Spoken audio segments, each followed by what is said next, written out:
안녕하세요 여러분, 스피디입니다. 모두 새해 복 많이 받으세요. 드디어 2024년 상반기가 시작되면서 많은 기업에서도 신입사원을 채용하고 있어요. 그중 신입사원분들의 가장 큰 고민은 아마도 내가 일을 잘해야 할 텐데 일 거예요. 그런데 그거 아시나요? 미국 콜롬비아 대학 기업 CEO를 대상으로 한 설문조사에 따르면 당신의 성공에 가장 큰 영향을 준 요인은 무엇인가요? 라는 질문에 응답자 93%가 대인관계의 매너라고 답했다고 해요. 업무적으로 일잘러가 되는 것도 중요하지만 그 전에 먼저 신입사원으로서 어떤 모습을 보여주고 조직 내 좋은 관계를 어떻게 형성할지부터 알아보는 건 어떨까요? 그래서 준비했습니다. 출근을 앞둔 신입사원이라면 꼭 알아야 하는 3가지. 저 스피디가 바로 알려드릴게요. 트렌디 스피디 HRD 솔루션 출발! 첫째, 나를 브랜딩하기. 이제는 나의 첫인상을 어떻게 설정할 것인가 고민할 순간이 왔어요. 우리의 뇌는 보통 이미지로 사람을 기억하는데요. 첫인상에 큰 영향을 주는 것에는 기본적으로 복장, 말투, 첫인사가 있어요. 업무나 조직 문화에 따라서 다를 수는 있지만 단정한 모습은 친밀감과 전문성을 높여주는 가장 쉬운 방법. 자신을 소개하거나 업무 내용을 선배에게 공유할 때 문장을 정확하게 끝마치는 건 신뢰감을 높여줘요. 스스로에 대한 자신감을 보여주는 말투는 저 사람 같이 일하고 싶은데? 믿음이 가는데? 라는 생각을 들게 한답니다. 둘째, 역지사지의 자세로 행동해야 돼요.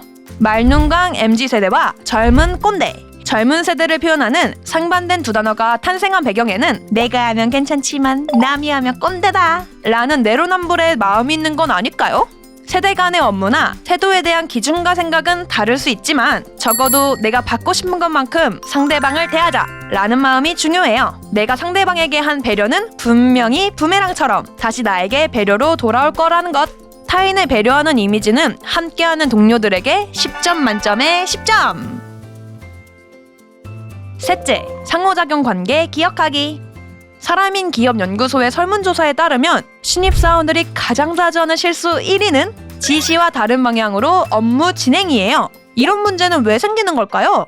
신입사원들은 의외로 선배에게 질문하는 걸 어려워한다고 해요. 이것도 모르나 라고 생각하면 어쩌지? 라는 걱정에 혼자 힘으로 해내려고 하다 보니 소통의 부재로 업무가 꼬이는 상황이 발생하는 거죠. 특히 요즘 신입사원은 코로나 세대로 대면으로 마주하는 상황을 더욱 어려워하니 의식적으로 선배에게 많이 물어보거나 소통하려고 노력하는 자세가 필요해요. 나만 잘하면 되는 것이 아니라 여러 사람이 함께 같은 목표와 방향을 향해 나아가야 한다는 것. 적극적으로 선배와 상호작용하면서 센스 있는 신입사원이 되어보자고요. 오늘은 의외로 신입사원이 잘 모르는 3가지에 대해 이야기했는데요. 브랜딩, 역지사지, 상호작용 3가지 키워드만 기억해도 좋은 인상을 줄 수 있을 거예요. 그럼 지금까지 스피디였습니다. 안녕! 안녕하세요 여러분, 스피디입니다. 요즘 신입사원들의 가장 큰 특징은 두둥!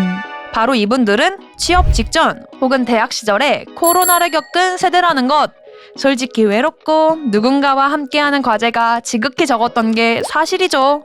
인크루트에서 진행한 국내 기업 인사 담당자 428명에게 코로나 세대의 의사소통 능력에 관한 설문조사 결과 응답자의 35.4%가 코로나 세대 구성원과의 소통이 어렵다고 답했어요. 그래서 코로나로 인해 다양한 대면 활동이 단절됐던 신입사원들은 소통이나 팀워크 역량을 키울 기회가 부족했던 거죠. 때문에 다른 사람을 직접 대하는 것에 불편함을 느낀다고 합니다. 이것이 바로 신입사원에게 비즈니스 매너, 네트워킹이 필요한 이유죠. 게다가 직장이라는 새로운 환경까지 마주하게 되었으니 혼란스러운 그 자체! 이런 상황 속에서 조직 내 올바른 소통은 더욱더 어려워지고 있어요. 오늘은 저 스피디와 함께 간극을 줄일 수 있는 조직 내 소통법에 대해서 알아봐요. 그럼 오늘도 트렌디 스피디 HRD 솔루션 시작합니다. 첫째, 질문으로 평가받지 않아요. 질문 보시어도 괜찮아요. 보통 신입사원분들 중에서는 궁금한 점을 물어보지 못해서 업무에 차질이 생기는 경우가 있어요. 나 빼고 다 바쁘신 것 같은데 알아서 해봐야겠다 라는 자신의 판단만으로 업무를 진행하면 결과물을 선배에게 가져갔을 때 제가 마무리할게요 이런 말을 들을 수도 있어요. 선배에게 먼저 질문하는 신입사원을 싫어하는 사람? 없을 거예요. 그러니까 아무리 바빠 보여도 질문 꼭 하셔야 됩니다. 모르는 부분은 물어보고 처음부터 정확히 알고 업무를 시작하는 게 원활한 업무 진행을 돕는답니다. 둘째, 일의 의미, 배경과 맥락 찾기. 혹시 동태눈이라는 표현 들어보셨나요?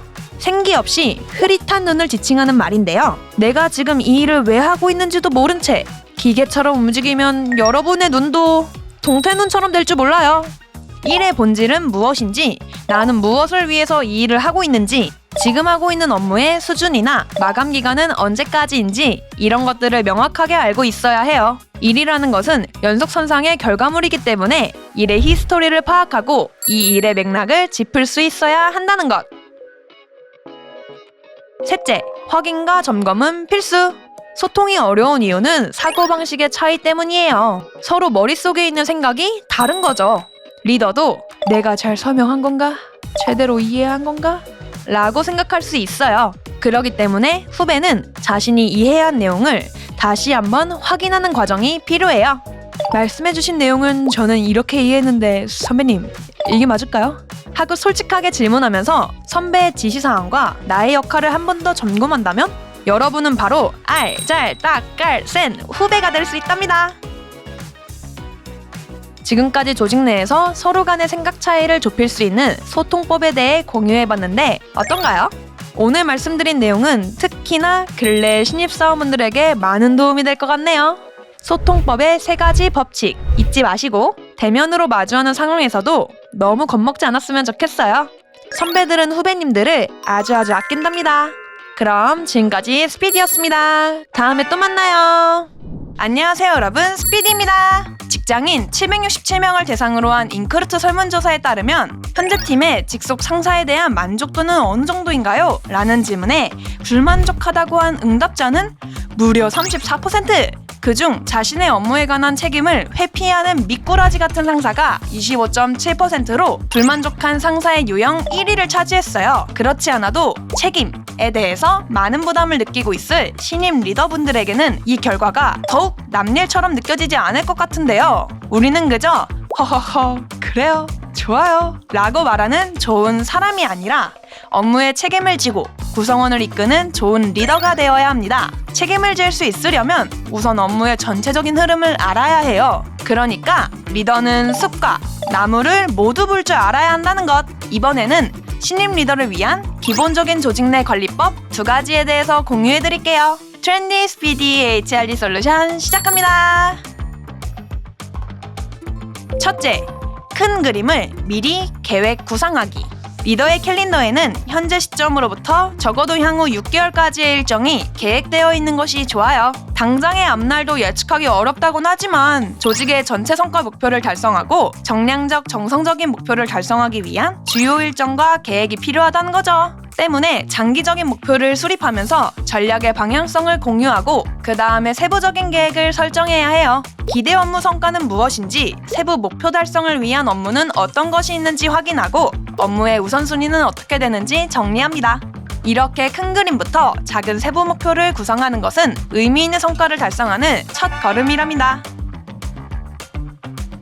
둘째, 솔선수범하기. 솔선수범을 영어로 하면 lead by example이라고 할 수 있는데요. 바로 내가 먼저 업무를 보여주거나 알려주면서 구성원이 해낼 수 있도록 업무를 분배하는 것을 말합니다. 여기서 말하는 솔선수범은 혼자 부담을 독차지하거나 짊어져야 한다는 말이 아니에요. 이 과정에서는 우리 구성원들을 향한 신입 리더들의 애정어린 관심이 필수! 구성원들이 현재 어떤 업무를 진행 중인지, 그 업무의 난이도는 어떤지 수시로 체크가 필요합니다. 그 뒤 효율적인 업무 진행을 위해 리더가 직접 업무에 대한 이그젬플, 선례를 보여주는 거죠. 구성원들이 업무 진행 방식을 따라올 수 있도록 한다면 우리 팀의 일하는 방식을 구성원과 함께 만들어 나갈 수 있답니다. 여기서 내가 일하는 방식이 무조건 옳아! 라는 생각은 금지! 이렇게 시간 날 때마다 조금씩 자주 구성원들이 어떤 상황인지 관찰하며 리더가 솔선수범한다면 구성원이 리더를 믿고 따르는 건 시간 문제! 이번엔 새롭게 부여된 책임이 부담스러운 신입 리더분들을 위한 가장 기본적인 조직 내 관리법에 대해서 숲과 나무, 크게 두 가지 관점으로 이야기해봤습니다. 책임이라는 단어를 너무 무겁게 받아들여서 혼자 다 짊어지려고 하지 마시고 구성원과 많은 소통을 통해 팀의 목표 설정과 업무 분배 잘할 수 있기를 바랍니다. 지금까지 스피디였습니다. 안녕! 안녕하세요, 스피디입니다. 올해도 벌써 순식간에 2달이 지나가 버린 이 시점. 1월에 보인 대신 신입 리더분들도 바쁜 하루를 보내고 계실 텐데요. S사 신입 리더의 리더십 과정에서 리더분들의 고민을 이야기하는 시간에 가장 많이 나온 말은 갑작스러운 업무가 들어왔을 때 어떻게 구성원에게 업무 배분을 해야 될지 모르겠어요 였답니다. 상사가 급한 업무를 요청하고 협업부서에서 업무 수정이 들어오고 이렇게 바쁜 순간 업무의 우선순위나 아레날이 정리되지 않는다면 업무가 한쪽으로 쏠리기 시작하면서 업무 배분의 악순환이 돌아가 버리죠. 이럴 때 신입 리더가 효율적인 업무 배분을 하기 위한 3가지 단계에 대해 말씀드리겠습니다. 트렌디 스피디 HRD 솔루션 바로 시작합니다. 첫째, 구성원을 파악하기. 팀의 성과를 만드는 건 구성원이고 리더 여러분은 그런 구성원들이 성장할 수 있도록 지원이 필요합니다. 일에 초점을 맞추기보단 구성원의 육성에 초점을 맞추는 거죠. 현재 우리 팀의 구성원은 어떤 역량과 강점을 가지고 있는지, 더 개선할 점은 없는지 정리가 필요합니다. 구성원이 어떤 역량을 가지고 있는지 모르는 채로 업무 배분이 된다면 업무가 효율적이고 원활히 돌아갈 수 없어요. 업무가 한쪽으로 쏠리는 악순환을 끊어내기 위해선 구성원을 파악하는 것은 급선무. 구성원과 면담을 통해 지금까지 해온 구성원의 결과물을 확인하고 구성원의 강점, 개선점, 지원이 필요한 부분 등등을 작성해봐요. 진단을 통해 구성원의 특성을 파악할 수 있다면 더욱 좋겠죠? 이렇게 여러 방법을 활용해 우리 팀의 구성원을 얼마나 파악하고 있는지 체크해보세요. 둘째, 팀 업무 파악하기. 업무를 파악해 업무 배분의 기준을 만들어보세요. 우리 팀에 주어진 모든 업무를 중요도, 난이도에 따라 정리해보는 거죠. 포스트잇이나 노트를 활용해 현재 업무를 쭉 작성해보고 업무가 어떻게 분포되어 있는지 확인해보는 것도 방법. 기준을 통해 업무를 배분하면서 자연스럽게 업무의 배경과 목적에 대해 파악하게 될 거예요. 여기서 한 가지 더! 업무가 우리 팀에게 미치는 영향력과 리스크를 함께 파악해보세요. 이렇게 기준을 만들어 놓으면 급하게 들어온 업무도 효율적으로 업무 배분을 할 수 있답니다. 셋째, 업무 배분 진행하기. 구성원도 파악했고 팀의 업무도 파악이 끝났다면 아까 파악했던 정보를 토대로 구성원에게 어떤 업무를 배분할 것인지 정리해보세요. 업무 역량이 높은 팀원에게는 난이도가 있는 업무를 배분하되 업무가 쏠리지 않도록 서브 구성원을 함께 배치해보는 것도 좋아요. 상대적으로 역량이 떨어지는 구성원에게는 난이도가 낮은 업무를 부여하거나 역량이 높은 팀원과의 협업을 통해 함께 성장할 수 있는 기회를 주는 것도 방법. 이렇게 각 업무별 난이도, 중요도에 맞게 구성원을 배치하다 보면 업무가 쏠리는 현상을 방지할 수 있답니다. 이번에는 신입 리더분들이 효율적인 업무 배분을 하기 위한 3가지 단계에 대해 말씀드려봤는데요. 여기서 중요한 건 구성원들과 잦은 커뮤니케이션이 필요하다는 거예요. 성과를 만들어내는 건 구성원.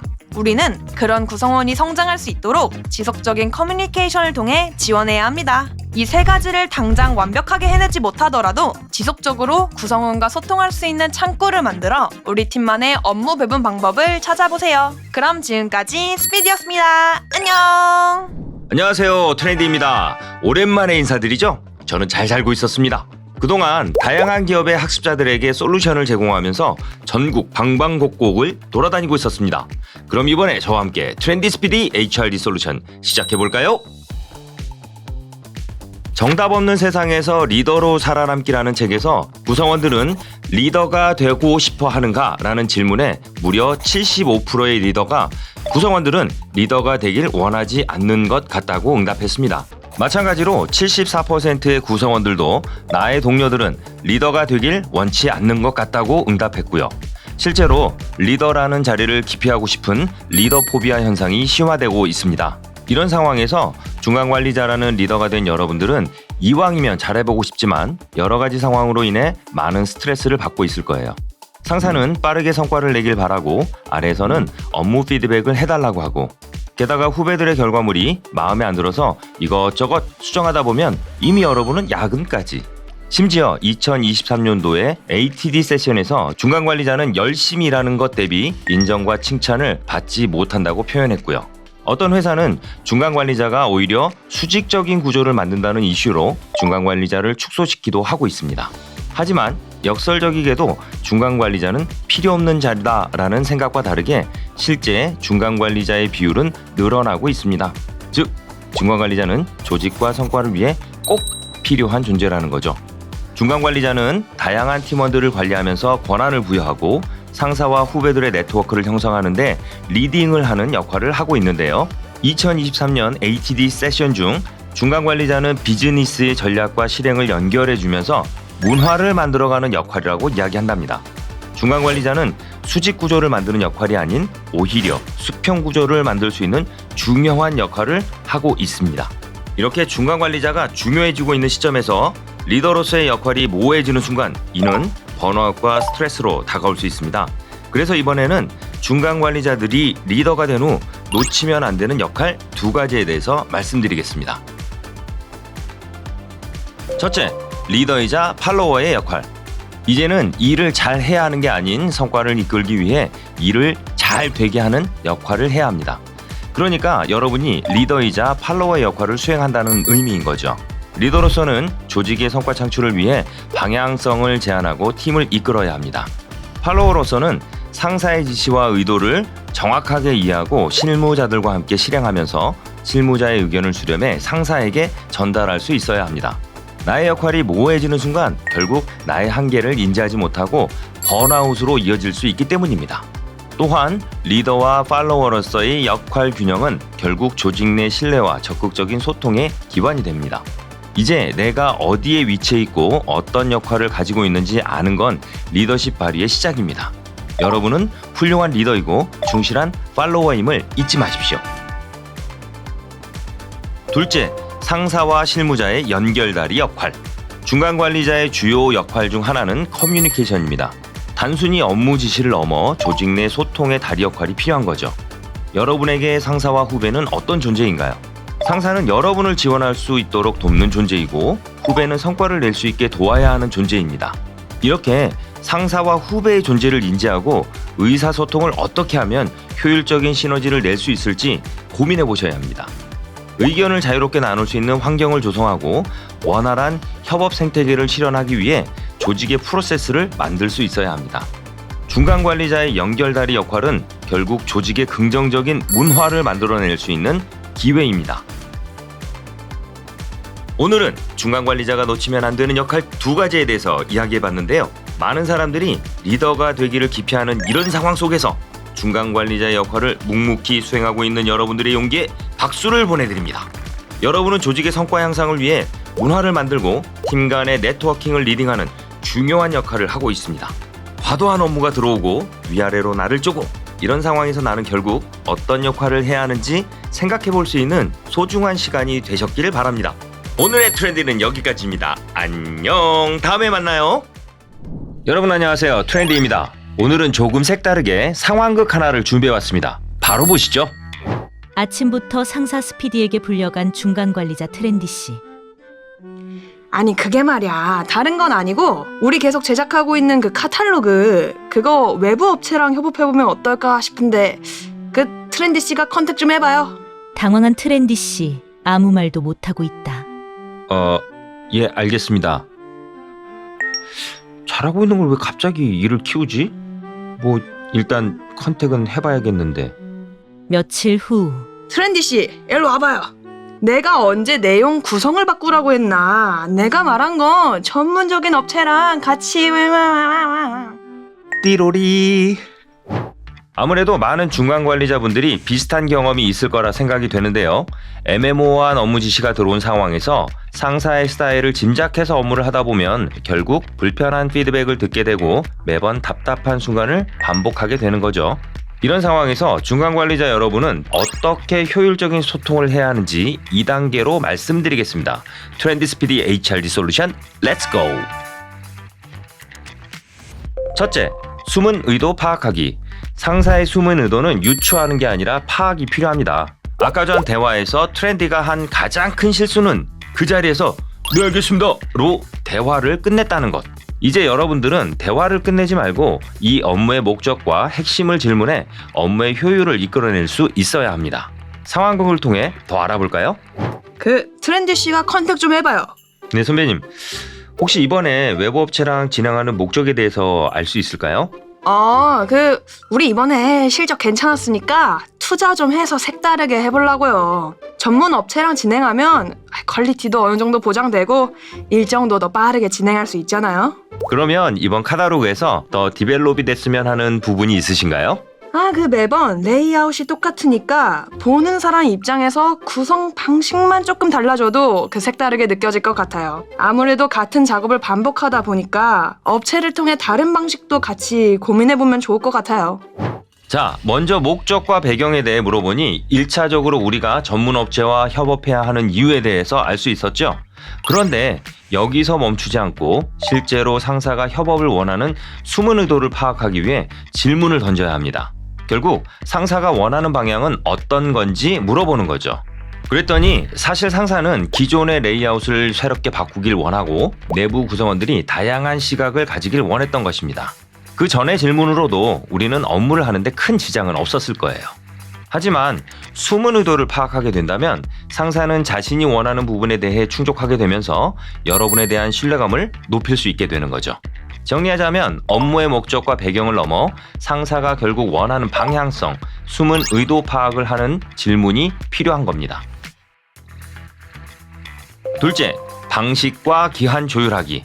숨은 의도를 파악하는 건 상사가 가지고 있는 생각과 방식에 대해 알려달라는 거였다면 이제는 우리가 직접 상사에게 조율할 수 있는 부분을 공유해야 합니다.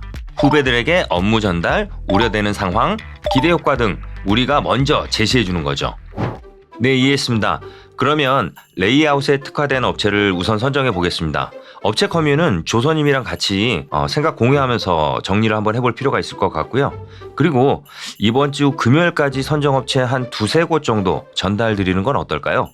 그래요. 그럼 금요일에 확인할게요. 조선님한테 잘 전달해주고요.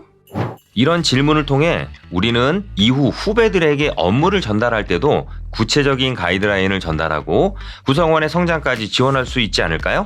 뿐만 아니라 중간 관리자가 업무를 지시받는 입장이 아닌 상사와 함께 업무를 조율할 수 있는 주도성을 가질 수 있다는 것, 아주 중요한 포인트입니다.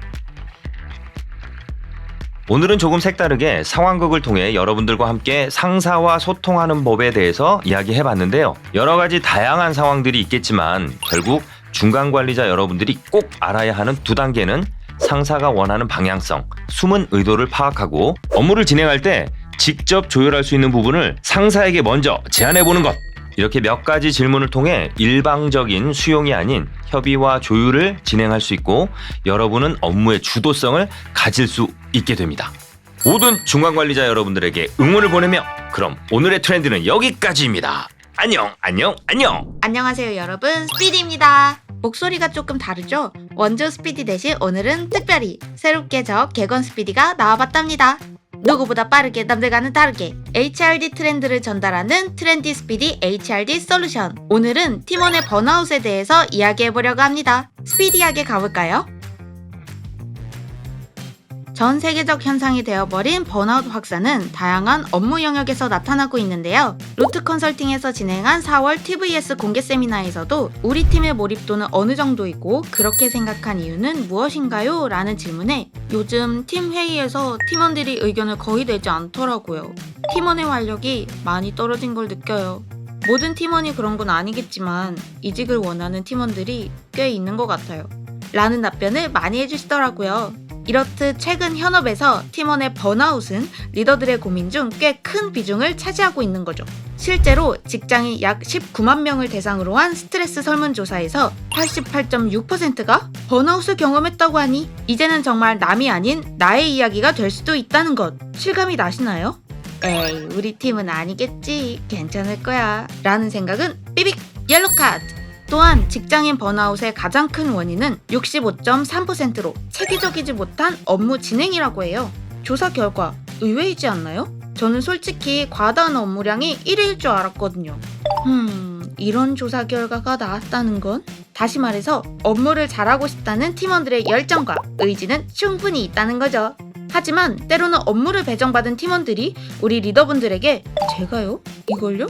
왜요? 라고 하는 팀원의 삼류 질문을 던지기도 하는데요. 이 질문은 팀원들이 일하기 싫어서 그런 것이 아니라 이 업무가 가지고 있는 목적은 무엇인지, 우리가 생각하는 공통의 가치와 일치하는지, 어떤 의미를 갖고 있는 업무인지를 한번 확인해달라는 일종의 시그널이라 생각하는 것이 좋습니다. 업무의 체계나 환경을 체크하는 것, 그건 결국 리더만이 할 수 있는 일이니까요. 그래서 오늘은 팀원의 번아웃과 이탈을 막기 위한 리더십 이야기해볼게요. 첫째, 특별한 가치와 의미 부여하기. 오픈런이라고 들어보셨나요? 원하는 걸 얻기 위해 매장 오픈 시간 전부터 가서 기다리는 걸 말하는데, 특히 요즘 MZ세대에게 오픈런은 익숙한 단어인 것 같아요. 오픈런 하는 사람들을 보면서 누군가는 한심하다고 할 수 있지만 이 현상은 선택과 집중에 초점을 맞춰서 봐야 해요. 원하는 것을 얻기 위해서라면 시간과 비용을 아끼지 않고 노력해서 희소성 있는 물건과 성취감을 얻을 수 있다는 것이 오픈런 현상이 증가하는 이유 중에 하나예요. 요즘은 대부분 이렇게 나에게 의미 있는 일에 힘을 쓰겠다! 라는 마인드라는 거죠. 무의미한 일은?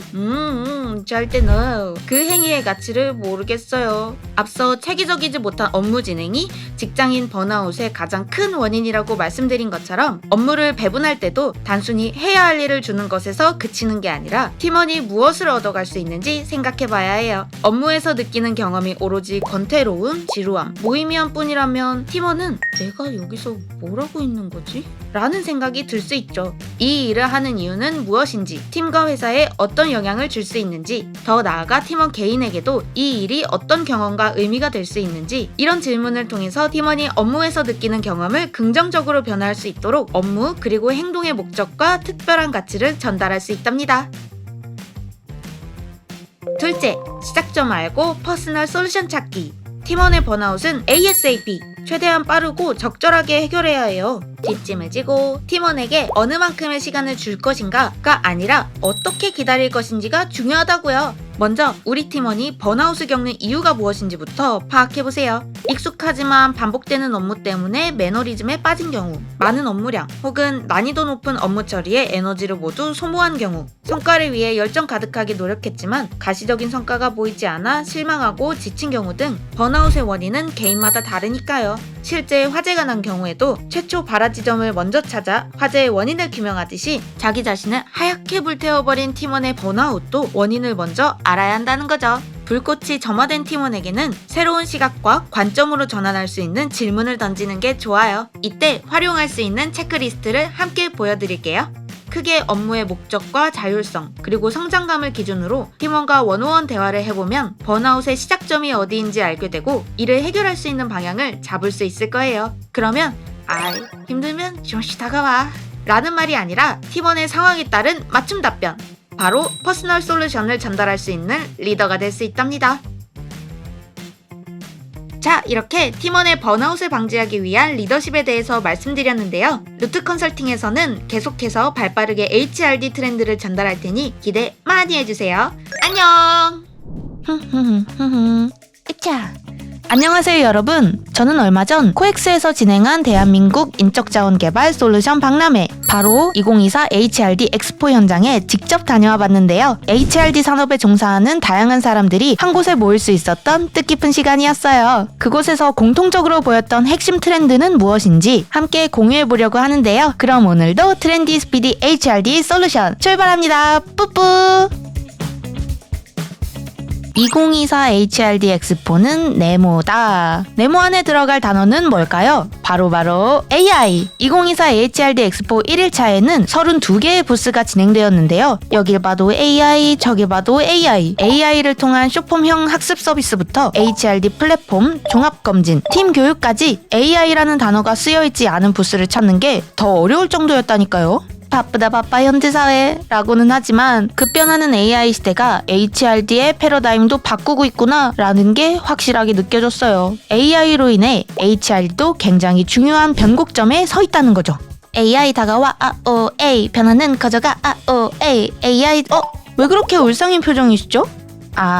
혹시 AI가 내 일자리까지 뺏어가는 거 아니야? 나는 이제 어떡하지? 라는 생각을 하고 계셨나요? 그 마음 저도 잘 알죠. 실제로 18개국 약 3만 5천 명이 참여한 대규모 글로벌 설문조사 결과에 따르면 응답자 중 42%가 일자리를 위협하는 요인으로 AI를 꼽았다고 해요. 다시 말해서 직장인 10명 중 4명 이상이 직장에서 인공지능, 즉 AI의 증가로 인해 위협을 받고 있다고 느낀다는 거죠. 저도 AI가 빠지지 않는 2024 HRD 엑스포를 보면서 뭐랄까 내가 점점 작아지는 기분? AI한테 눌리는 기분이 들었다 할까요?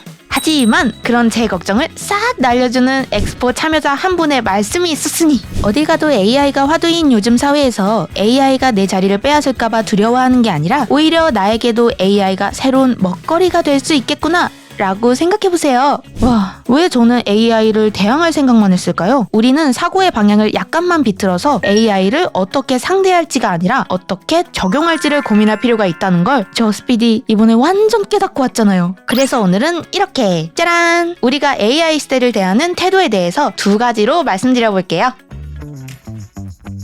첫째, AI는 새로운 파트너. AI, 즉 인공지능을 이미지로 표현할 때 사람의 실루엣과 함께 표현하고는 하는데요. 아무래도 이런 이미지 때문에 AI가 나를 대체할 수도 있겠다는 생각이 드는 건 아닐까요? 하지만 AI는 말 그대로 인공지능 기술이라는 것. 2024 ATD 현장 스케치 영상에서 선배님들께서도 말씀하셨듯이 생성형 AI가 전 세계적으로 뜨거운 감자인 것은 분명하지만 AI는 우리가 하고 있던 업무 프로세스의 효율화를 돕기 위해 많이 사용한답니다. IDC 조사에 따르면 일자리 감소에 대한 우려와 달리 AI를 기반으로 한 많은 업무 변화는 직장인들이 보다 매력적이고 혁신적인 업무에 집중할 수 있게 하는 등 새로운 일자리 기회로 이어질 가능성이 높다고 해요. 또한 생성형 AI와 같은 발전된 구조의 AI가 시간을 절약하고 생산성을 향상시킬 것으로 기대하고 있다고 밝히기도 했고요. 우리가 우려했던 것과는 정반대로 AI 기술의 발전은 더 쉽고 빠르게 업무를 할 수 있도록 도우며 오히려 이런 기술을 외면하는 게 매출 성장 목표를 달성하는 데 어려움을 주거나 품질 문제, 고객 만족도 저하 등과 같은 독이 될 수도 있다는 것. 이제는 AI를 경쟁자가 아닌 나와 함께 나아가는 동료이자 파트너라고 인식을 전환해보는 건 어떨까요? 둘째, AI와 함께하는 R&R. AI를 나의 파트너로서 인식했다면 팀원에게 업무를 배분하듯이 AI에게도 어떤 주된 업무를 맡길 것인지 생각해봐야겠죠? AI 기술이 빠른 속도로 발전한 것은 맞지만 아직은 사람의 손을 거쳐야 자연스러운 부분들이 있기는 하죠. 역설적이게도 학습 자료 만들어주는 AI가 등장해도 사람의 수작업이 필요하다고 해요. AI의 생소한 분야를 학습시켜야 할 때 학습 자료 중 특이 데이터의 의미를 판단해야 하는 작업은 AI에만 맡겨두기 어렵기 때문에 결국 사람의 손길이 필요하다는 거죠. 따라서 AI만 쓰면 만사 오케이인데 다 맡겨버리자고 라고 생각하는 건 금물! 업무에 AI를 적용할 때 어디까지 AI를 활용할 것인지 판단하는 과정이 꼭 필요합니다. 그리고 AI의 발전에 따라서 리더와 구성원들의 역량은 앞으로 어떻게 강화할 것인지도 함께 고민해야 하는 필수사항. IDC 보고서에서 설명한 것처럼 이제는 더 이상 물러날 곳이 없다. 우리는 더 이상 피할 수가 없다는 거죠. AI 기술과 역할에 대한 계획을 세워야 할 때는 right now, 바로 지금입니다. 오늘은 AI 시대를 대하는 태도에 대해서 말씀드렸죠? 우리 이제 걱정은 접어두고 미래를 향한 걸음을 시작하는 거예요. 알았죠? 그럼 다음 영상에서 우리 또 만나요. 안녕. 오늘 목이 좀 건조한데. 어머, 여기 물이 있네. 내가 시작하기 전에 물을 마시려고 했는데 마침 물이 딱 반 정도 남은 거야. 다 마시기엔 너무 많고 덜 마시기엔 적고 그래서 딱 반만 있으면 좋겠다고 생각했는데 완전 럭키 비키잖아. 좋았어. 그럼 오늘도 나 스피디 힘차게 트렌디 스피디 HRD 솔루션을 시작해볼까? 피디님, 저 준비 완료입니다. 여러분, 원형적 사고라고 아시나요? 인터넷 밈이자 유행어인 원형적 사고는 같은 상황에서도 단순 긍정을 넘어 초월 긍정 사고로 이야기할 때 사용되는데요. 방금처럼 물이 반만 있을 때도 누군가는 물이 반밖에 안 남았네 하고 부정적으로 받아들일 수 있고 다른 누군가는 물이 반이나 남았네 하고 긍정적으로 받아들일 수 있지만 원형적 사고라는 건 그것을 뛰어넘어 자신에게 일어나는 모든 일이 결국엔 긍정적인 결과로 귀결될 것이라고 생각하는 거죠. 원형적 사고라는 밈이 유행하면서 많은 사람들이 나도 원형적 사고를 가지고 살아야지 라는 다짐을 하고 있다고 해요.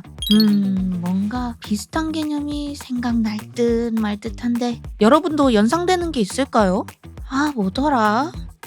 긍정심리자본, 조직의 성과나 생산성 향상에 기여하는 긍정적인 인지 상태인 긍정심리자본은 원형적 사고와 개념이 유사하다고 볼 수 있는데요. 조직 행동을 전문으로 하는 경영학 교수인 루선스가 말한 것처럼 긍정심리자본은 문제 해결 능력 강화, 실패의 긍정적인 해석, 자신과 타인에 대한 긍정적인 영향, 자신감과 적극성 증대 등을 통해 조직에서 다양한 문제 해결과 성과 향상에 기여한다고 해요. 다시 말해서 원형적 사고, 즉 긍정심리자본은 개인의 발전에도 물론 도움이 되지만 그런 개개인의 긍정심리자본이 한데 모이면 우리 조직의 건강한 문화를 만들고 성과를 향상시키는데도 아주 좋은 영향을 줄 수 있다는 거죠. 때문에 우리 팀의 럭키비키한 조직 문화를 만들기 위한 첫 단계는 현재 각 구성원이 자신의 긍정심리자본은 어느 정도인가를 살펴보는 것. 개인의 긍정심리자본? 아니 그걸 도대체 어떻게 확인해야 하는 거지? 라고 방금 생각하셨죠? 바로 그 기준을 긍정심리자본의 4가지 구성 요소를 통해 알려드릴게요. 렛츠고! 첫째, 자기효능감. 자기효능감이란 주어진 목표를 성공적으로 실행할 수 있다는 개인의 능력에 대한 믿음을 의미하는데요. 자기효능감이 높은 사람은 자신이 잘할 수 있다는 스스로에 대한 믿음이 동기부여가 되고 힘든 일도 도전하며 목표를 세우고 어려움도 이겨낼 수 있죠. 때문에 구성원 본인은 지금 자신의 능력을 얼만큼 높게 평가하고 있는지, 어려운 과제에 도전할 수 있는 자신감을 갖고 있는지, 자신이 성공할 수 있는 능력을 믿고 있는지 등을 통해 개인의 자기효능감이 어느 정도인지를 확인해 볼 수 있어요. 둘째, 희망. 희망은 목표를 달성하기 위한 긍정적 동기부여의 상태예요. 단순히 막연한 기대감이라기보다는 목표를 이루기 위해 지속적으로 노력하는 마음이라고 할 수 있죠. 문제 상황에서 다양한 긍정적인 해결책이 있다고 생각하는지, 일상적인 업무에서도 긍정적인 시각을 유지하려고 하는지, 난이도 있는 업무에서도 자신의 목표를 달성할 수 있다고 생각하는지 등을 한번 살펴보세요. 자신의 희망 수준은 높은 편인가요? 낮은 편인가요? 어렵고 힘들다는 것을 알면서도 희망을 품는 태도가 중요하답니다. 셋째, 낙관주의. 어떤 일에 도전했다가 실패했을 때 좌절한 경우 다들 있으시죠? 하지만 계속 부정적인 태도로 머물러 있기보다는 실패의 원인을 찾아서 다시 재도전하려는 마음, 바로 낙관주의가 필요합니다. 구성원 자신은 미래에 대한 긍정적인 기대를 갖고 있나요? 어려움이나 실패가 있을 때 어떤 경향을 보이나요? 혹시 부정적인 태도를 밖으로 내보이지는 않나요? 자신이 맡은 업무의 좋은 측면을 항상 보려고 노력하나요? 구성원 본인 스스로가 긍정적인 결과를 기대하는 경향이나 자세를 유지할 수 있는지 꼭 살펴보세요. 넷째, 회복력. 회복력이 낮은 사람은 작은 실수에도 우울감을 보이고 스트레스를 받지만 회복력이 높은 사람은 실수에 따른 주의 통제와 감정 조절을 효과적으로 수행하며 실수를 극복하고 더 높은 성과를 이뤄낼 수 있다고 해요. 때문에 마주할 수 있는 역경으로부터 다시 회복할 수 있는 역량이 어느 정도인지 확인할 필요가 있겠죠? 스트레스나 어려움이 있을 때 감정을 잘 관리하고 오히려 부정적인 감정을 극복하여 긍정적으로 변화시킬 수 있는지 한번 돌이켜보세요. 건강한 멘탈을 유지할 수 있다면 당신의 회복력은 아주 퍼펙트한 상태! 자, 오늘은 이렇게 구성원 개인의 긍정심리 자본 상태를 먼저 확인할 수 있는 기준으로서 4가지 구성 요소를 알려드렸는데요. 개인의 긍정심리 자본을 모아 우리 팀의 건강한 조직 문화를 만들 수 있기를 바라면서 다 같이 긍정심리 자본 끌어올려! 안녕! 자, 여러분, 지금 바로 종이와 색연필을 준비해주세요. 종이에 우리 팀원의 이름을 적고 각 팀원을 표현할 수 있는 색깔을 팀원의 이름 위에 칠해보는 거예요. 알겠죠? 빠르게 10초 드립니다. 시간이 부족하다면 영상을 잠시 멈춰놓고 생각해보시는 것도 좋아요. 그럼 지금 바로 시작! 10, 9, 8, 7, 6, 5, 4, 3, 2, 1, 땡! 다 적으셨나요? 좋아요. 그 종이 그대로 가지고 트렌디 스피디 HRD 솔루션 시작합니다. 하버드 비즈니스 리뷰에 따르면 지난 몇 년 동안 조직에서 사고의 다양성이 증가했는지에 대한 경영진의 답변은 만장일치로 그렇다고 답하는 경우가 많았다고 해요. The Diversity 보너스 책에서도 나오듯이 다양성은 조직의 혁신, 창의성, 생산성을 촉진할 수 있기에 조직 내 사고의 다양성이 증가했다는 건 정말 반가운 소식인데요. 앞서 여러분이 팀원들의 이름과 색깔을 적었던 종이를 볼까요? 어떤가요? 팀원 개개인을 시각적으로 표현했을 때 모든 팀원이 같은 색깔을 가지고 있었나요? 아, 우리 팀원들의 성향이나 색깔이 정말 다양하구나 하고 느끼셨을 텐데요. 그런데 팀원들의 다양성은 증가했는데 그 팀원들 간의 네트워크 또한 그만큼 끈끈해지거나 다양해졌나요?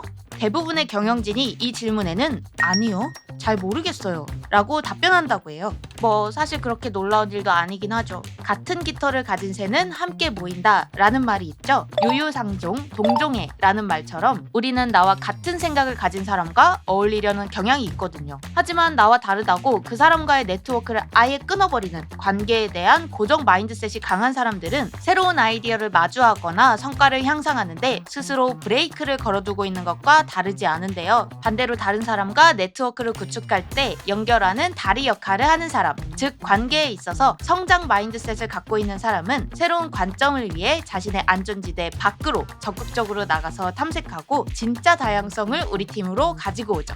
이런 사람들을 바운더리 스패너, 즉 경계를 넘나드는 사람이라고 표현하는데요. 이들이 갖고 있는 다양한 네트워크를 구축하는 능력은 선천적으로 타고난 것이 아니라 가치관과 의견의 차이를 좁히기 위한 자신의 노력으로 만들어진다고 해요. 이제 조직 안에서 팀원들의 다양성이 증가했다는 사실에만 그치는 게 아니라 팀원들 간의 네트워크를 더 끈끈하게 만들어 우리 팀을 원팀으로 만드는 것까지가 중요하다는 것 아시겠죠? 그렇다면 바로 저 스피디가 다양한 네트워크 구축을 위한 성장 마인드셋을 가진 바운더리 스패너가 되기 위한 방법 3가지를 알려드릴 건데요. 잘 들어보시고 나 또는 우리 팀은 현재 3가지를 잘 하고 있는지 확인해보시는 것도 좋을 것 같네요. Follow me! 첫째, 울타리 허물기. 앞서 말씀드린 고정 마인드셋은 마치 나를 보이지 않는 작은 울타리 안에 옴짝달싹 못하도록 스스로 가둬놓은 것과 같다고 할 수 있는데요. 그곳에서 나오지는 않으면서 자신과 잘 맞는 사람과 자연스럽게 관계를 형성할 수 있다고 생각하죠. 마치 나는 밖에 나가기 싫어. However, 사람은 좋아. 소개팅도 별로야. Nevertheless, 사랑하는 사람을 만나고 싶어 라고 하는 운명적인 사랑을 기다리는 것과 같다고 할까요? 만약 내가 나와는 다른 팀원과의 관계를 피하려는 경향이 있다면 혹시 스스로가 자신의 태도에 제한을 주고 있지는 않은지 되돌아보세요. 어쩌면 나를 움직이지 못하게 만들었던 그 울타리는 살짝만 다리를 들어도 넘어갈 수 있는 아주 낮은 울타리였을지도 모르니까요. 둘째, 자연스러운 케미 넘어서기. 자연스럽게 형성되는 관계도 물론 있지만 나와 가치관이 다른 사람과의 관계 형성에는 의도적인 노력이 약간은 필요하죠. 성장 마인드셋의 핵심을 적용해서 나와 너의 차이를 관계 형성의 장애물로 인식하는 것이 아닌 성장과 배움의 기회로 전환하여 보는 거죠. 그런 의도적인 인식과 행동의 첫 번째는 그 사람과의 공감대를 형성하기 위해 서로의 공통점을 찾는 것. 키, 외모, 성별과 같은 눈으로 바로 보이는 특성이 아니라 시간을 가지고 그 사람을 유심히 보면서 찾아낸 성향이나 특징에서 나와의 공통점을 찾는 거예요. 평소에 교류하지 않았던 사람이라도 의식해서 지켜본다면 공통점을 의외로 쉽게 찾을 수 있답니다. 또한 나와는 다른 의견을 갖고 있던 그 사람의 생각에 동의하고 이해하게 되는 부분이 생기기도 하면서 네트워크를 서서히 구축해 나가는 거죠. 셋째, 루틴 만들기. 이 모든 과정이 한 번으로만 끝나면 안 되겠죠? 운동도 오래 해야 근육이 생기는 것처럼 서로 간의 네트워크를 단단하게 만들기 위해서는 오랜 시간에 걸친 지속적인 노력이 필요해요. 그러기 위해서 나만의 그리고 우리 팀만의 루틴을 만들어 보는 거죠. 예를 들면 우리 팀은 매주 금요일 오후 2시에 한 주를 정리하면서 서로 있었던 일을 공유하는 시간을 갖도록 해요. 적어도 일주일에 한 번씩은 자리를 가져서 서로를 칭찬하는 시간을 만드는 건 어때요? 이런 식으로 서로 교류하고 네트워크를 구축할 만한 기회와 자리들을 반복적인 루틴으로 정해서 만드는 거죠. 정기적이고 지속적인 상호작용은 더 깊은 신뢰와 공감의 관계를 만들어내는데 효과적이랍니다. 오늘은 성장 마인드셋을 가진 바운더리 스패너가 되기 위한 방법 3가지를 말씀드렸는데요. 관계에 대한 자신의 태도는 어떤지 먼저 되돌아보고 더 나아가 우리 팀 전체가 바운더리 스패너가 될 수 있도록 반복적인 룰을 만들어보는 것도 좋겠네요. 루트 컨설팅에서 진행하는 팀 워크숍에서는 우리 팀을 진짜 원팀으로 만들 수 있는 더 다양한 활동들이 교육과정에 함께 녹아들어 있으니 혹시라도 팀 워크숍이 필요하다면 루트 컨설팅으로 콜링콜링! 그럼 다음에 봐요. 안녕! 여러분 안녕, 스피디입니다. 오늘은 체크리스트 먼저 공개할게요. 짜란! 자신의 원어원 태도를 점검할 수 있는 아주 간단한 체크리스트인데요. 총 5개의 질문에 나는 몇 개나 해당하는지 확인해 볼까요? 손가락 5개만 딱 펴고 첫 번째 질문부터 평소에 내가 좀 그런 것 같다 싶으면 손가락을 하나씩 접어보세요. 왜 머뭇거리시죠? 아 참, 솔직하게 해봐요 우리. 좋아요. 벌써 5손가락이 다 접힌 분도 있네요. 자, 그럼 지금부터 이 체크리스트를 바탕으로 구성원과 원오원 대화를 망치는 3가지 유형에 대해 말씀드릴 건데요. 혹시나 완전 나잖아 하고 찔려도 상처받지 않기. 세 가지 유형의 모습부터 보여드릴게요. 트렌디 스피디 HRD 솔루션 시작합니다. 첫 번째 유형, 가로채기형. 팀장님, 스피디님 왜? 제가 아이디어를 하나 가지고 왔는데요. 무슨 아이디어? 저번 회의에서 새로운 프로젝트를 기획하자는 얘기가 나왔었는데 저희의 주요 고객을 생각해봤을 때 제 생각에는 좀 더 젊은 층을 타겟팅하는 게 아니, 지금 시간이 급해서 빨리빨리 하나하나씩 올려야 되는데 여기서 갑자기 방향을 아이디어 있다고 확 틀어버리면 어떡해. 그게 제 생각에는요. 아이고, 알아. 그냥 지금 하는 것부터 먼저 하자. 응? 아니요, 내가 알아. 내가 스피디님 마음 아니까 우선 하는 거 해요. 응? 듣지도 않고 네가 뭘 알아 이런. 두 번째 유형, 안 듣기형. 팀장님, 사실 제가 새롭게 시도해보고 싶은 게 하나 있는데요. 뭐예요? 지금 진행 중인 프로젝트 관련해서 저는 홍보가 좀 더 필요하다고 생각합니다. 지금 그게 중요한 게 아니잖아. 요즘 많은 기업에서 쇼츠를 만들어서 홍보하는 모습이 자주 보이더라고요. 그래서 저희도 그렇게 2명이 나오는 밸런스 게임으로 홍보 영상을 만들어 보면 어떨까 했습니다. 몇 명이 나온다고? 2명이요, 팀장님. 재미있나 그게? 그럼 요번에 이거 우리 쇼츠 해보면 어때? 되게 괜찮을 것 같은데 이거? 네? 팀장님, 방금 제가 한 말이 다 그 얘긴데요. 세 번째 유형, 신문형. 스피디님, 이번 주 올리는 쇼츠가 계속 지연되고 있는데 이유가 뭐예요? 솔직히 말씀드리면 제가 지금 다른 업무까지 업무량이 좀 많아서 그 부분을 놓쳤습니다. 놓친 게 문제입니까? 핑계입니까? 죄송합니다. 언제까지 할 수 있죠? 제가 최대한 빠르게 처리하겠습니다. 최대한 빠르게가 답이 아니잖아. 언제까지? 그럼 다음 주 수요일까지 공유드리겠습니다. 다음 주 수요일까지입니다. 네. 저하고 약속한 거예요. 네. 머릿속에 넣어두십시오. 네, 죄송합니다. 앞에 세 가지 유형을 보면서 혹시 내 모습을 보는 것 같거나 그러셨나요? 상황극이라 약간 과장된 부분이 있긴 하지만 이런 유형들은 구성원에게 피로감을 주고 이야기할 맛이 뚝 떨어지게 만들죠. 여러 번 원오원 대화를 진행했음에도 팀원들이 소극적으로 참여한다거나 리더 스스로도 원오원 대화의 필요성을 느끼지 못한다는 얘기를 리더십 교육과정 현장에서 많이 듣곤 하는데요. 이럴 때는 무엇보다 가장 먼저 리더님의 대화 방식을 한번 점검해볼 필요가 있습니다. 원오원의 핵심은 내 얘기가 아닌 구성원의 이야기를 들어주는 자리예요. 때문에 구성원의 이야기를 잘 듣지 않거나 리더 자신의 이야기를 더 많이 한다면 구성원은 점점 입을 꾹 다물게 되는 거죠. 솔직하게 말해서 평상시에 업무할 때도 리더의 지시를 따르는데 원오원 할 때만이라도 구성원의 이야기를 들어달라고요. 원오원 대화는 팀원의 성향, 업무 영역, 기대사항 등을 확인하는 시간이 되어야 해요. 그래서 대화의 50% 이상은 팀원의 이야기를 듣는 것에 할애하는 것이 좋다는 것 기억하세요. 오늘은 솔루션을 전달해드리기보다는 현재 나의 원오원 유형은 어떠한지, 성공적인 원오원을 위해 노력하고 있는지 스스로 확인해 볼 수 있도록 하는 시간을 가져보았는데요. 네? 더 얘기해달라고요? 이거 비밀인데. 좀 더 구체적인 원오원의 세 가지 대화법에 대한 내용은 곧 루트 컨설팅 리더십 엣지에서 제시카와 앤디가 자세하게 설명해줄 예정이라고 들었거든요. 조금만 있으면 원오원을 완벽하게 정복할 수 있는 컨텐츠가 나온다고 하니까 조금만 기다려주세요. 조직에서 구성원의 성장과 성과를 위한 핵심 수단인 원오원 대화. 혹시나 우리 팀의 구성원이 원오원 대화에서 피로감이나 무력감을 느끼고 있는 것 같다면 이제부터는 원오원의 주요 목적을 구성원의 고민과 이슈 해결보다 구성원과의 상호 이해와 신뢰를 구축하는 자리로 초점을 다시 한번 맞춰보는 건 어떨까요? 생각보다 우리 구성원들은 리더님과 솔직한 대화를 나눌 수 있기를 기대한다고요. 구성원이 편하게 자신의 속마음을 이야기할 수 있도록 하는 마스터키는 바로 리더가 쥐고 있다는 것 잊지 마세요. 다음 편에서는 반대로 대화하기 싫은 팀원의 세 가지 유형에 대해서 이야기해볼게요. 그럼 또 만나요. 안녕! 안녕하세요, 트렌디입니다. 오늘은 대화하기 싫은 팀원의 유형을 보여드리려고 합니다. 빠르게 상황극으로 바로 넘어가 볼까요? 트렌디 스피디 HRD 솔루션 렛츠 고! 첫 번째 유형, 독백형. 스피디님, 지난번에 제가 얘기한 피드백은 반영됐나요? 로고가 좀 바뀌었으면 좋겠다고 이야기했던 것 같은데. 그거 바꾸지 않고 기존의 로고로 진행했습니다. 네? 왜요? 다른 분들이 기존의 로고가 컨텐츠의 색깔과 더 잘 맞는다고 말씀해 주셔서요. 아니 그럼 저한테 그 상황을 공유를 해줬어야죠. 이거 좀 당황스러운데? 아니 그게 가시성도 중요하지만 저는 트렌드에 맞는 디자인도 중요하다고 생각하거든요. 다른 팀원들도 그렇게 생각하신다고 하셨고요. 다른 팀원들 이야기 말고 이건 저랑 스피디님이 같이 이야기한 거잖아요. 그럼 적어도 저한테 진행 상황이나 변동 상황을 전달해 줬어야 한다고 생각하는데. 제가 미처 말씀드리지 못한 건 맞지만 다수의 의견이 그러니 어쩔 수 없었습니다. 다른 분들의 의견은 들을 수 있겠지만 결정은 스피디님 혼자 한 거 아닙니까? 그때 상황으로는 그게 최선의 방법이었어요. 그래서 아우 스피디님, 변명은 이제 그만. 두 번째 유형, 무관심형.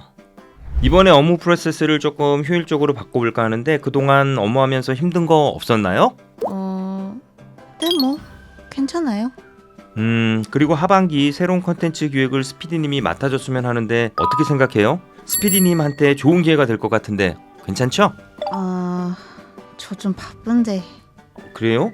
요즘 업무가 많은 편인가요? 아니에요. 제가 해보죠 뭐.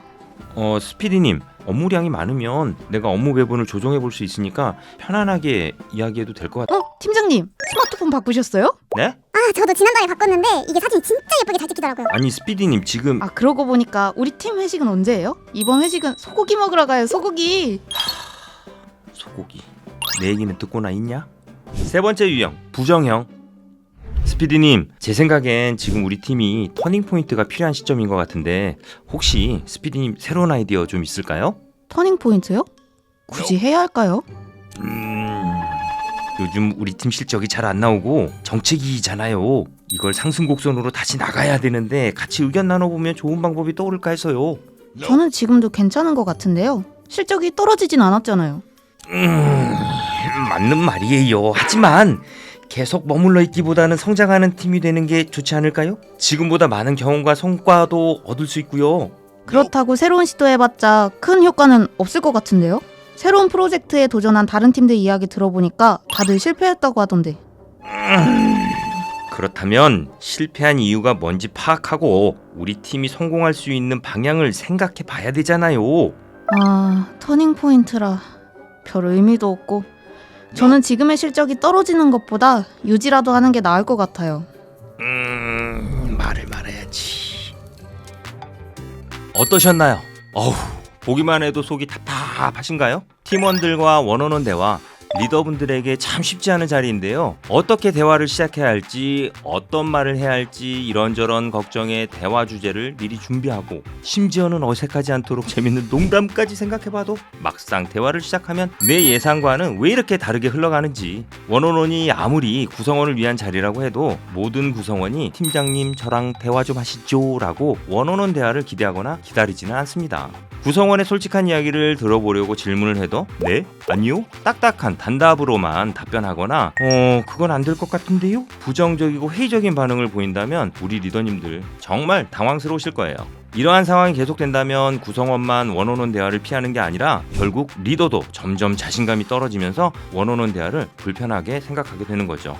하지만 그렇다고 그냥 포기해버릴 수는 없겠죠. 덮어놓고 저는 원어원이 싫어요 하는 구성원도 있을 수 있지만 보통 원어원 자리를 피하는 이유는 분명히 있을 겁니다. 팀장님이랑 평상시에 대화를 자주 나눈 적이 없어서 좀 어색해요 하는 작은 이유부터 제가 불편한 거 이야기하면 뭐예요? 바뀌는 것도 없는데 하는 조금은 큰 이유까지, 때로는 구성원 스스로도 본인이 왜 원어원 자리를 불편해하고 피하고 있는지 그 이유를 인지하지 못하고 있는 경우도 있습니다. 우리는 바로 그 이유에서부터 출발하는 거예요. 리더분들이 원어원 대화를 너무 어렵게 생각하시곤 하는데요. 사실 원어원 대화에 정답은 없습니다. 구성원이 원어원 대화를 왜 피하는지, 왜 그 자리를 불편해하는지 정도만 가볍게 먼저 생각해보는 건 어떨까요? 오늘은 리더님들의 머리를 지끈지끈하게 만드는 팀원의 원어원 유형에 대해서 함께 보았는데요. 앞서 보여드린 세 가지 유형 중에서 어떤 유형이 가장 고구마처럼 답답하셨나요? 이것보다 더 심한 유형의 구성원을 겪어본 적이 있으시다면 댓글로 같이 이야기해보는 것도 좋을 것 같은데요. 그럼 앞으로도 우리 리더님들이 성공적인 원어원 대화를 할 수 있기를 응원하겠습니다. 다음에 또 만나요. 안녕. 안녕 여러분, 스피디입니다. 이제 슬슬 그것이 다가오고 있죠. 크리스마스, 삐빅, 새해, 삐빅. 물론 맞긴 하지만 우리에게는 더 중요한 게 있죠. 바로 평가. 오늘은 평가와 관련하여 요즘 강조되고 있는 공정성에 대해 함께 알아볼까요? 트렌디 스피디 HRD 솔루션 스타트. 성과 평가를 하다 보면 예상치 못한 문제가 생기기도 하는데요. 안 그래도 평가라는 것에 많은 부담을 가지고 계실 리더님들의 머리를 더욱 지끈거리게 만드는 평가의 기준. 나는 이런 기준으로 구성원을 관찰해 왔는데 상위 리더가 이야기하는 기준은 다르네? 우리 팀원들은 연초에 내가 이야기했던 목표를 달성해서 올해 성과가 가장 높은 팀이 됐어. 근데 다른 팀과 동일하게 한 명씩만 최고 등급을 줄 수 있다고? 아, 이건 불공정한 것 같은데? 이렇게 리더님들은 스스로 성과에 대한 평가의 기준을 세우고 구성원과 소통하는 것도 어렵지만 리더끼리 혹은 리더와 상위 리더가 평가 기준이 다른 경우 이를 얼라인하는데 더 많은 어려움을 겪고 있을 겁니다. 예를 들면 나는 팀원들에게 프로젝트의 디테일만 가장 신경 쓰라고 계속 이야기했는데 이럴 수가. 상위 리더께서는 무슨 말이야?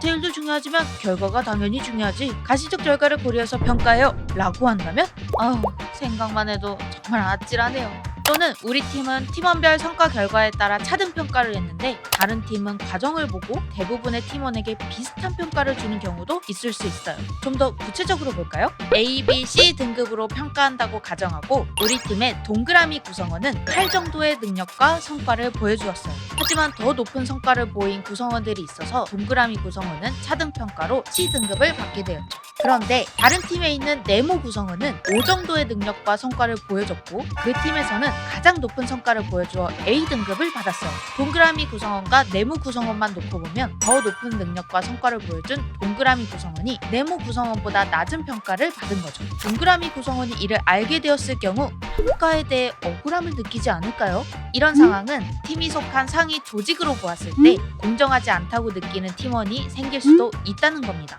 이런 문제는 왜 생기는 걸까요? 바로 같은 조직이라도 하위 부서별 기준이 서로 얼라인되지 않았기 때문이죠. 보통 조직에서 기준을 일치시킨다 하면 리더와 팀원의 관계를 생각하실 텐데요. No, 이제 그것만으론 부족해요. 같은 조직이라도 평가자가 다른 경우, 예를 든 것처럼 산하 조직 내에 여러 팀이 있고 각각 리더가 있는 경우라면 리더들 간에 일치하는 성과 평가의 기준을 공유하는 단계가 필요합니다. 리더님들 워낙 바쁘신 건 알고 있지만 연초마다 단 한 번이라도 리더들이 모일 수 있는 자리를 만들어 금년의 목표를 달성하는 구체적 모습은 무엇인지, 구성원들은 어떤 성과를 내야 하는지 기준을 함께 공유해보면 어떨까요? 리더끼리의 협의 과정이 굳이 필요하냐고요?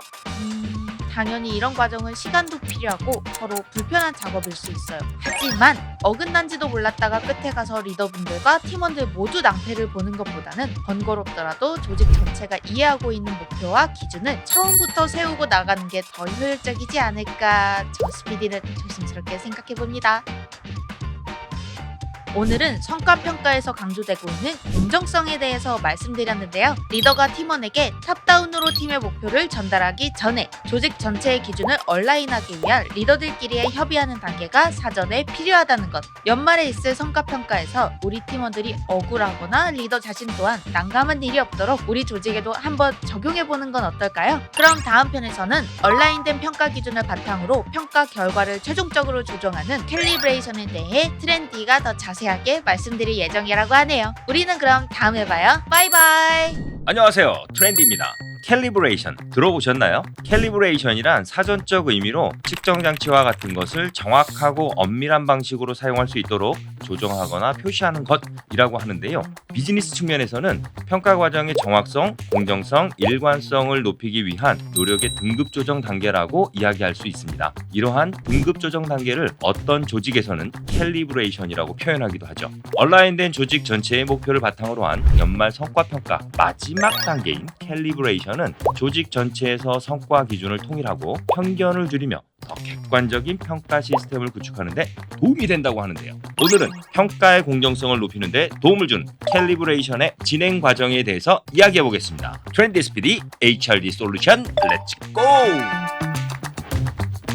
예전에 비해서 성과 평가의 공정성을 높이기 위한 전략이 요즘 아주 핫한데요. 평가를 통보하고 평가 자체가 곧 목표였던 과거와는 달리 지금은 업적과 역량의 결과 평가뿐만 아니라 향후 성장을 고려한 과정까지 중점적으로 검토하고 있습니다. 즉, 성과는 구성원을 존중하면서 함께 만들어내는 것이라는 많은 인식 전환이 생겨난 거죠. 때문에 과거에 비해서 평가를 보다 공정하게 하려는 것에 의미가 있으며 평가의 공정성을 높이는 그 과정에 구성원이 참여할 수 있도록 하는 것이 아주 유의미하다는 것입니다. 그래서인지 등급 조정 단계, 즉 캘리브레이션과 관련된 교육 요청이 최근 저희 루트 컨설팅에도 많이 들어오고 있는데요. 캘리브레이션이란 앞서 말씀드린 것처럼 성과 평가의 마지막 단계로 같은 눈높이에서 평가 결과를 정렬하는 기회라고 할 수 있습니다. 조직 전체가 동일한 기준으로 평가되었는가 재조정하는 자리인데요. 여기서 중요한 포인트는 조직의 책임자와 하위 조직의 리더들이 함께 모여서 이야기한다는 것이죠. 예를 들어 한 부서의 팀이 4개라면 부서장과 팀장이 모두 모이는 것입니다. 때문에 전체적인 공정성을 높이면서 다른 팀의 업무와 성과를 이해할 수 있는 기회이자 이 시간만큼은 서로 성과를 인정하고 내년의 성장을 격려하는 시간으로 활용할 수 있겠죠. 캘리브레이션은 보통 성과 공유, 팀별 우수 구성원 추천, 등급 공유 및 조정 이렇게 3가지 단계로 볼 수 있는데요. 먼저 성과 공유 단계입니다. 캘리브레이션은 성과 평가 확정을 위해 모인 자리인 만큼 시작하는 분위기가 딱딱할 수 있는데요. 서로 팀과 구성원의 성과를 공유하고 인정하면서 격려부터 한다면 한층 부드러운 분위기를 만들 수 있겠죠. 또한 조직 전체의 성과를 고려했었을 때 평가 조정의 방향성을 이해할 수도 있습니다. 캘리브레이션 첫 시작은 주요 성과 공유로 서로를 인정해 주세요. 다음은 팀별 우수 구성원 추천 단계입니다. 말 그대로 우리 팀 최고의 우수 팀원을 추천합니다. 가장 높은 평가를 받은 팀원은 누구인지, 왜 그 팀원이 높은 평가를 받아야 하는지에 대한 근거를 함께 공유하는 것이죠.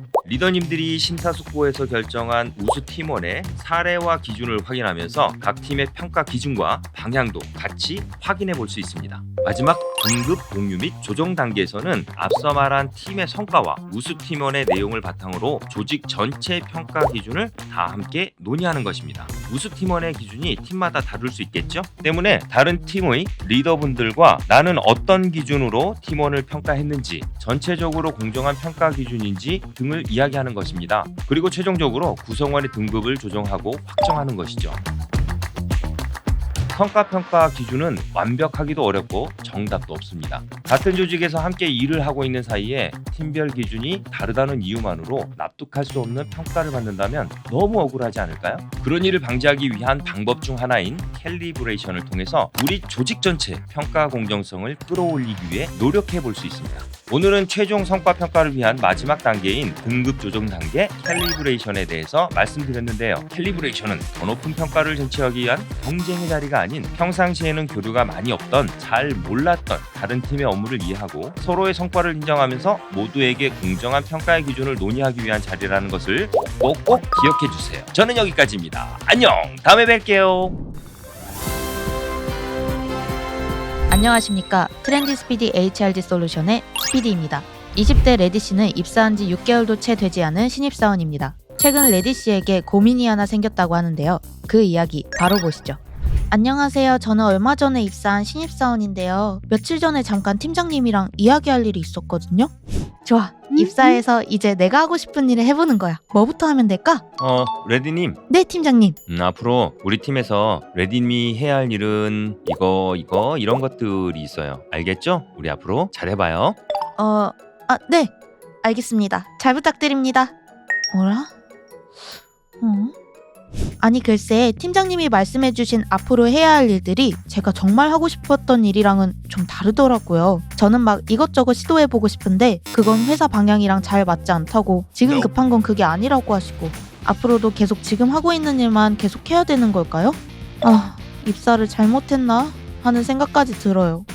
입사한 지 얼마 되지 않은 신입사원의 기업 성격 및 업무 적합에 대한 고민이었습니다. 이런 상황이 비단 레디님 혼자만의 이야기는 아닙니다. 실제로 최근 신입사원 중 1년을 채우지 못하고 조기 퇴사하는 경우가 많아지고 있다고 하는데요. 잡코리아 연구 결과에 따르면 입사 1년 내에 퇴사한 경험이 있다고 응답한 사람은 무려 66.1%. 신규 입사자의 조기 퇴사로 인한 손실 비용이 1인당 2천만 원 이상이라고 하니 신입사원이 조직에 잘 적응하고 정착할 수 있도록 돕는 온보딩의 필요성이 더욱 부각되는 요즘입니다. 기업의 비전과 히스토리, 방향성 공유가 중심이었던 단방향의 과거 온보딩과는 달리 리더들은 신입사원이 원하는 것은 무엇인지 그들의 목소리까지 들어보는 양방향의 온보딩을 고려해야 한다는 추세인데요. 자세한 이야기는 트렌디 기자가 전하도록 하겠습니다. 트렌디 기자. 네, 트렌디입니다. 신입사원들에게 어떤 교육이 필요할지 정말 많은 고민이 있을 것 같은데요. 우선 리더를 위한 신입사원 온보딩 체크리스트부터 먼저 보겠습니다. 회사에서는 업무를 크게 세 가지로 나눠볼 수 있습니다.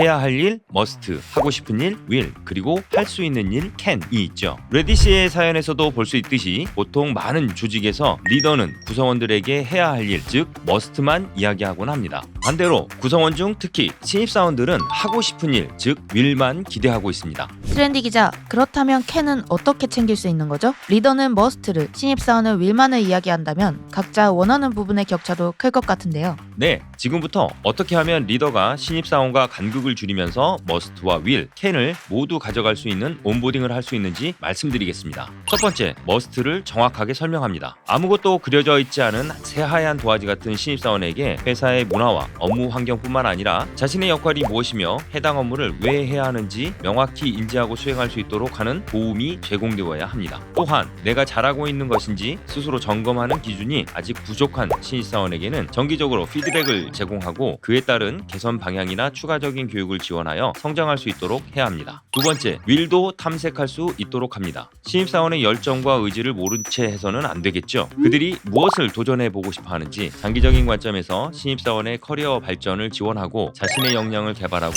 발휘할 수 있도록 적극적으로 지원할 의지를 보여줘야 합니다. 신입사원, 너 하고 싶은 거 다 해 까지는 아니더라도 우리는 너를 응원한다. 하고 싶은 게 뭐야? 하고 신입사원의 도전을 격려하는 태도는 신입사원에게 신뢰감을 주고 동기를 부여하여 자신감을 갖게 하고 창의적이고 혁신적인 방법으로 업무를 수행할 수 있도록 돕습니다. 세 번째, 캔을 공유합니다. 우리는 보통 캔, 할 수 있는 일에서 머스트, 해야 하는 일과 윌, 하고 싶은 일로 역량을 분산하여 사용하곤 합니다. 때문에 내가 무엇을 할 수 있는지 캔을 명확하게 알고 있는 것이 중요한데요. 자신이 기존에 갖고 있던 역량뿐만 아니라 새로운 업무와 기술도 습득하고 적용하는 과정을 통해 신입사원이 자신의 캔을 인지할 수 있도록 멘토링과 같은 개인적인 지원을 제공할 수 있습니다. 이는 신입사원이 조직 내에서 자신의 역할과 책임을 다할 수 있도록 돕죠. 앞서 보여드린 체크리스트를 활용해 리더는 내가 신입사원의 초기 적응과 장기적인 성장을 지원하는 데 필요한 머스트, 윌, 캔을 신입사원 온보딩에서 모두 갖추고 있는지 스스로 점검하고 개선해 볼 수 있습니다. 더 이상 신입사원을 방치하거나 기존의 틀에 맞추려고 하지 말고 신입사원의 이야기에도 귀를 기울여 신입사원이 원하는 온보딩을 시작하는 건 어떨까요? 감사합니다, 트렌디 기자. 덕분에 신입사원들에게는 어떤 교육이 필요할지, 리더와 신입사원들은 온보딩에 대한 어떤 생각 차이를 가지고 있는지 또한 알 수 있었습니다. 그럼 오늘의 트렌디 스피디 HRD 솔루션은 여기까지입니다. 감사합니다. 안녕하세요, 스피디입니다. 요즘 신입사원 채용으로 새로운 인재들이 많이 입사했죠? 루트 컨설팅도 마찬가지인데요. 신입사원이 들어왔을 때 빼먹을 수 없는 게 바로 신입사원 온보딩. 이제는 온보딩을 통해 회사의 소속감을 갖게 하고 그들의 적응을 돕는 게 중요해졌답니다. 루트 컨설팅에서는 어떻게 온보딩 프로그램을 진행하는지, 왜 필요한지 세 가지 관점 포인트로 함께 살펴볼까요? 트렌디 스피디 HRD 솔루션 렛츠 고!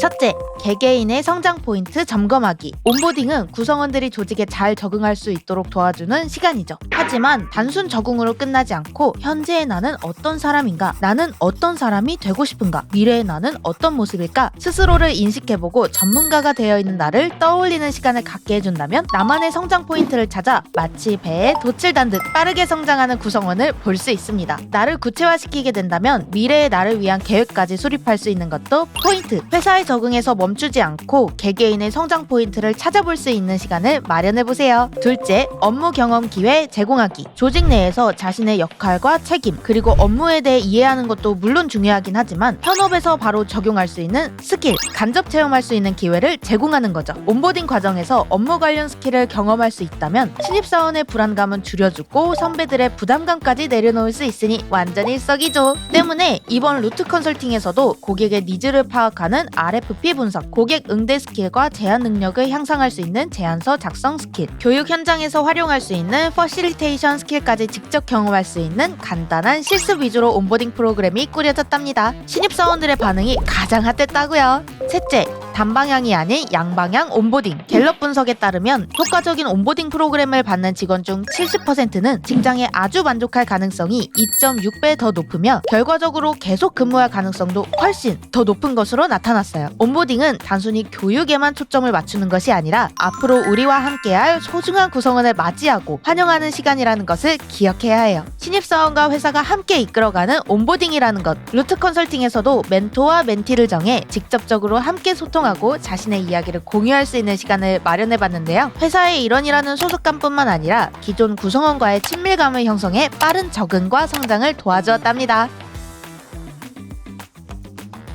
오늘은 루트 컨설팅의 신입사원 온보딩 과정은 어떻게 진행되었는지 3가지 관점 포인트로 살펴보았는데요. 온보딩 중에서도 특히 신입사원을 대상으로 한 온보딩은 입사 후의 첫 기억으로 자리 잡을 것이기 때문에 굉장히 중요하다고 할 수 있어요. 실제 다양한 회사에서도 이런 온보딩 과정을 루트에서 진행하고 있다는 사실. 신입사원 온보딩이 필요하신 분들 루트 컨설팅으로 띠링띠링 연락해주세요. 그럼 트렌디 스피디 HRD 솔루션 다음에 또 만나요. 안녕!